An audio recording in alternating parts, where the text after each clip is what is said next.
Welcome to eagle media works. One nation one card పేరుతో ప్రధానమంత్రి నరేంద్ర మోదీ దేశవ్యాప్తంగా అన్ని ట్రాన్స్పోర్ట్లకు ఒకే కార్డును అందుబాటులోకి తెచ్చిన సంగతి తెలిసిందే.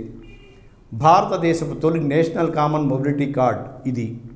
దీనివల్ల ప్రయాణికులు దేశంలో ఎక్కడికైనా సులభంగా ప్రయాణించవచ్చు. బస్సు ట్రావెల్, టోల్ ట్యాక్స్లు, పార్కింగ్ ఛార్జీలు, రిటైల్ షాపింగ్, క్యాష్ విత్డ్రా వంటి ప్రత్యేకతలు ఈ కార్డులో ఉన్నాయి. విదేశీ టెక్నాలజీపై ఆధారపడాల్సిన అవసరం లేదని ఈ కార్డు ఓపెనింగ్ సందర్భంగా మోదీ చెప్పారు.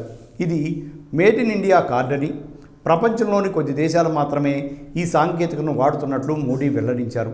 దీనిని ministry of housing and urban affairs develop చేసింది. ప్రస్తుతం మెట్రో రైలు వంటి పబ్లిక్ ట్రాన్స్పోర్ట్ సర్వీసుల్లో మాత్రమే స్మార్ట్ కార్డు విధానం నడుస్తోంది.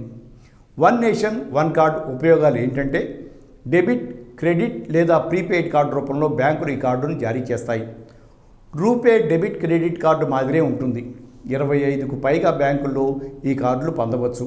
SBI, Allahabad bank, UK bank, union bank ఇలా 25 బ్యాంకుల వరకు ఉన్నాయి.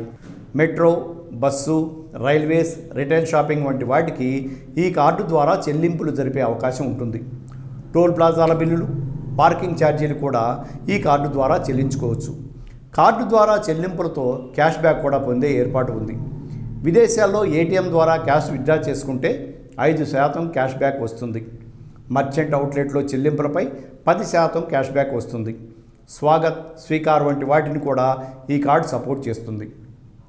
టీఎం పేమెంట్స్ బ్యాంక్ ద్వారా కూడా ఈ కార్డును పొందవచ్చు. మేక్ ఇన్ ఇండియాలో భాగంగా దీనిని రూపొందించారు. Thanks for watching eagle media works. Like and subscribe Eagle Media Works.